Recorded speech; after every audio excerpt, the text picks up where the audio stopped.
things, if you want to become a leader, or if you want to become an influential person, or if you just want to be a kind person, is to make the people around you feel very important. I had a conversation with somebody today, and I was going over this speech with him, and he told me, there's one anecdote that you could say. The Prophet ﷺ, every Sahaba that came to him felt as if he was the most special person in the world to him. This is an amazing characteristic. Think about it. When you walk, when you talk, when you go to work, when you're doing your things, how many times do you think about the other person's perspective? How many times do you think that although you're going through a lot of sorrows in your life, although you may be going through a lot of problems, the person that you're speaking to might be going through something compoundly more, exponentially more than what you are going through. You may have lost a family member, but they may have lost two. You may have lost your job, but this person doesn't have bread to eat tomorrow. How many times have you thought about the other person? Whereas the Prophet ﷺ, even when children came to him, he came with the mindset of, no, it's not about me, it's about them. So one of the Sahaba, it's a very famous story, I'm sure everybody knows about this. One of the young Sahabi comes to the Prophet ﷺ, he's got a bird, right? He's got a bird that he really likes. And the Prophet ﷺ says, Ya Aba Umayr, ma fa'ala al-Nughayr. It's a very simple thing. Honestly, it's a very simple thing. But the philosophy behind it is amazing. And the philosophy behind it strikes me a lot. The Prophet ﷺ was just saying to him, Oh Abu Umayr, what is your bird doing? Right?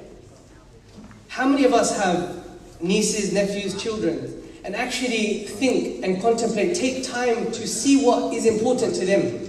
That game that they're playing, that video that they're watching, or that thing that they do with their friends, whatever it is, it might be the most important thing. Kicking a ball very high might be a very important thing for that person. How many times have we had a conversation, or we even thought to take time apart, forget about telling them about studies, because that's what's important to us right now.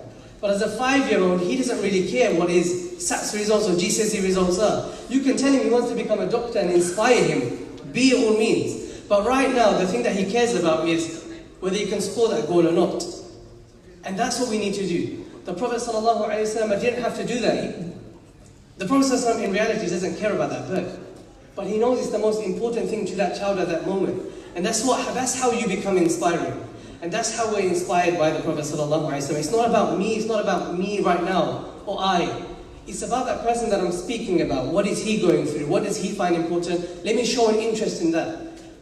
And in honest reality, I was having a conversation again with a friend yesterday, that if you read some of these self-help books that have helped millions of people, apparently it's sold, and millions of people read this, whether it's in the workplace or whether it's their family life in the West, it echoes exactly what the Prophet was like.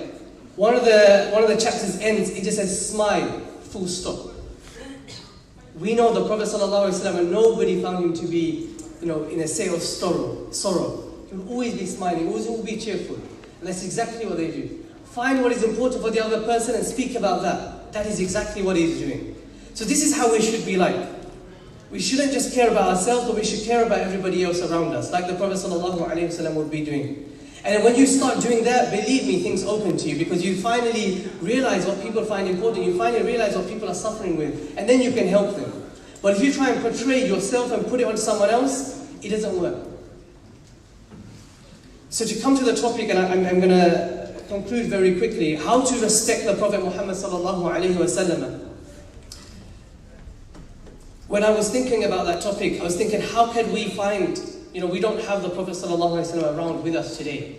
We read his seerah, we read his biography, we read how amazing he is, all his characteristics and his traits. But how do we as people, as Muslims, show respect to the Prophet Muhammad ﷺ? And in reality, the best way to do this is just to see how the Sahaba did it, right? So the Sahaba did it in the most perfect way, so why don't we just implement and just exemplify exactly what they've done? So, just a few anecdotes. Ibn Umar radiallahu ta'ala anhu, he was known to follow the Prophet ﷺ in every single step. Such that one day, and I'm sure this is a story that a lot of people know, such that one day he was going on his camel, and he circled a tree 2 times, right? After being asked, why are you doing this? There's absolutely no with the rational mind, you can't understand the logic behind it. Why is he doing it? And once asked, he said, the Prophet Muhammad ﷺ had done this, that's why I'm doing it, right? So when it comes to the Mawlid, when it comes to these celebrations, when it comes to this season, we find a lot of ourselves, within ourselves, we might start rationally asking, why am I doing this? Right? Or we get this question asked to us many single times, why am I doing this? In reality, when you love something or you love someone, you can't express that love in words. You can't say to that person what you're doing or how you're doing it. So just like the companions of the Prophet ﷺ, when they were given, one of the companions was given the blood of the Prophet ﷺ, told, chuck it away so that nobody can see it. He just drank it because that's what he felt was befitting at that moment. So although sometimes we can't tell people rationally why we're doing these things, know that this is how the companions of the Prophet ﷺ also expressed their love for him. And they didn't have to always ask why. But we also know that in reality in Islam we have boundaries, right? So where is the limit? And I'm going to conclude by this point. Where is the limit? How far can we go with our love in expressing our love for the Prophet Muhammad sallallahu alaihi wasallam? And Alawi Sahib, from a muhaddith of our times in Mecca, he expresses in his book that everything that is halal, for example tilawa, everything that has a thawab to it, tilawa, salawat on the Prophet sallallahu alaihi wasallam, the nasheeds that you're praising the Prophet sallallahu alaihi wasallam with, all of that is fine. What about the things that are just like grey areas? What about things like, things that are not explicitly having a reward? What about those things? And he says, so long as it's not haram, it's totally fine. So if you want a litmus test for, is this correct? Am I doing something that is correct? Then the only question that you have to ask yourself is it haram? No? Then it should be fine. Then I can express it in this way.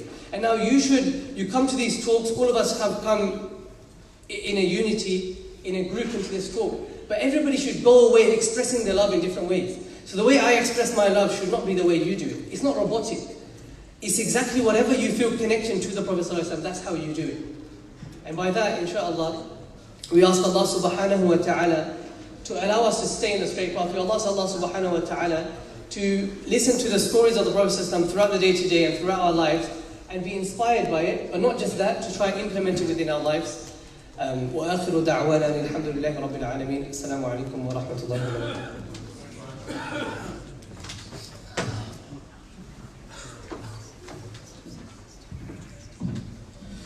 MashaAllah, Maulana Sayyid Mahmoud Hussain. So that was very well touched speech. From valid real life examples and what he actually felt and he could contribute towards this Mawlid. MashaAllah. I would like to now call upon Shaykh al-Hadith, Maulana Nazrul Islam Sahib, to come to the stage. Vice President of Anjuman al-Islam, Muhaddis and Khatib of Reclaimed Jami Masjid, Muhaddis Tarun Siddiqiyah. Our program is also broadcast live on TV, which is on Alif TV on Facebook. So please share with your contacts. Do inform everyone it's live on Alif TV. And brothers who are standing outside, please do come inside. We have a lot of space here, so please come inside and fill up the seats. To move on to the next speaker, to get everyone in the rhythm of the next segment of within our youth segment, I wanted to just quickly touch upon something my beloved Murshid Allama Sahib Qibla Funtili Rahimahullah mentioned in Nalaya Qalandar. Khuda hai Rabbul Alameen, Mustafa hai Rahmatan lil Alameen. Khuda hai Rabbul Alameen, Mustafa hai Rahmatan lil Alameen. Allah is the Lord of the universe, and the beloved Sallallahu Alaihi Wasallam, He is the mercy to the universe. SubhanAllah.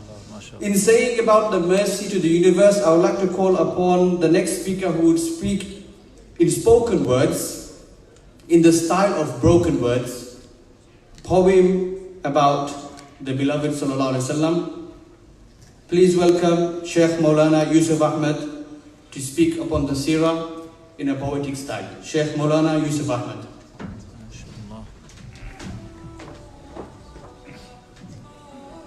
Assalamu alaikum wa rahmatullahi wa barakatuh. As-salatu was-salamu alayka ya Rasulullah. As-salatu was-salamu alayka ya Habiballah. Seerah of the best of creation, sallallahu alayhi wa sallam. You are Rahmatul lil Alameen, the most loving this world has ever seen. The practices you have shown are the best akhlaq ever to be known. Arabia was only a desert of heat. After your holy birth, a new world was complete. Glad tidings were given to Bibi Amina that her child would be the greatest leader. Present at your holy birth were Hazrat Maryam and Asiya, and fortunate for taking you in her care was Hazrat Halima.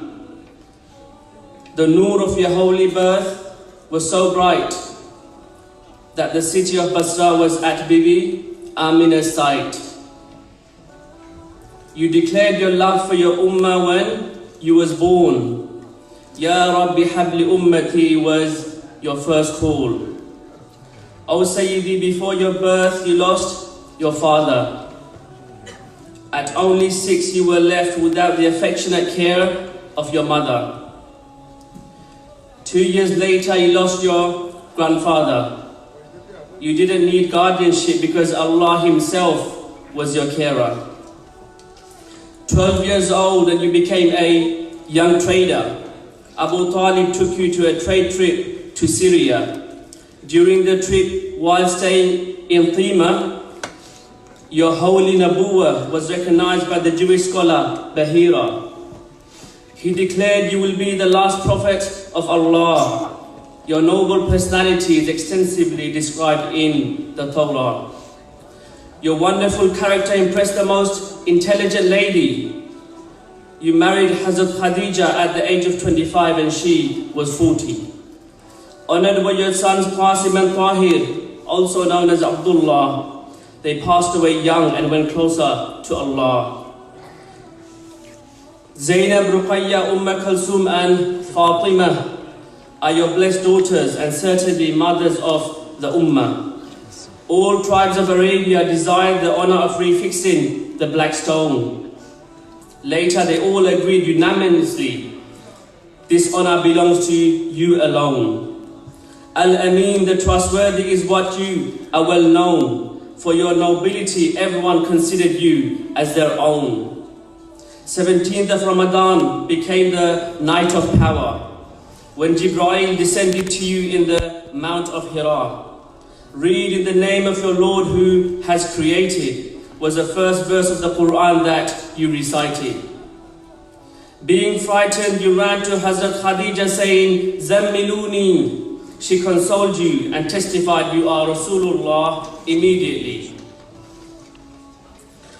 For you and Allah, Hazrat Khadija sacrificed her wealth and all she had. She supported you and was there for you through good times and bad. The first men to embrace Islam were Ali, Zayd and Abu Bakr. And over the years came warriors such as Hamza and Umar. 10th year of your prophethood was the year of sorrow. The time had come for your uncle Abu Talib to go. Only 3 days after his death, Khadija also had to follow. You told her she would form your family in heaven. Oh, what a sweet prophecy, you are truly her hero. You then left for Taif with Zayd bin Harisa to invite people to the divine guidance and give them da'wah. After a full month, not a single person accepted the honor. Instead, all you got in return was harassment and torture. These unfortunate people pelted you with rocks and stones. Hazrat Zayd tried shielding you by confronting the stones. You were so badly injured that blood was dripping from your head to your toes. After all this torture, you did not utter a word of curse.